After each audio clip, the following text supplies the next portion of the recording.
Aš esu burnos higienistė, Ugnė Latožaitė. Aš esu Regimantas Simuntis. Mano vardas Justina.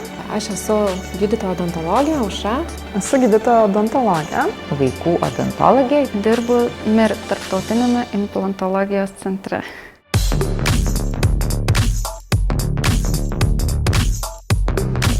Mūsų darbas yra reikalaujantis nuolatinio tobulėjimo, kantrybės, nuolatinio susikoncentravimo, kruopštumo. Atsakingumas, dėmesingumas pacientui.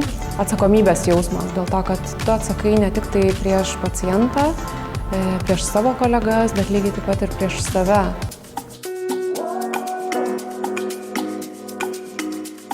Eina ne tik, kad aš pagydyčiau dantį ir kad pasitikė manim kaip gydytoja, bet kad tiesiog jaučia tą mano rūpestį, kuris matyt kažkokiu tai būdu vis tiek sklinda ir kad jie tiesiog komfortiškai jaučiasi su manim. Ir man šitas aspektas yra labai svarbus.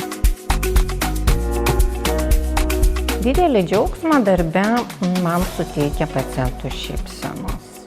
Kai jie išeina besišypsodami, patenkinti ir negali atsistebėti, kokie yra dideli pokyčiai. Didžiausias įkvėpimas tai yra pacientų emocijos. Kai pamatai tą pokytį žmonių ir kaip jie apsidžiaugia, tai yra tikrai labai stiprus energijos šaltinis. Noriu pasakyti, kad, kaip matot, gydytojas irgi yra toks pat žmogus kaip jūs, ne kažkoks robotas, ne kažkoks antžmogis. Tai tikrai galima su gydytoju pasikalbėti labai atvirai, nuoširdžiai ir tiek ta baimė, tiek kiti baisumai išgaruos.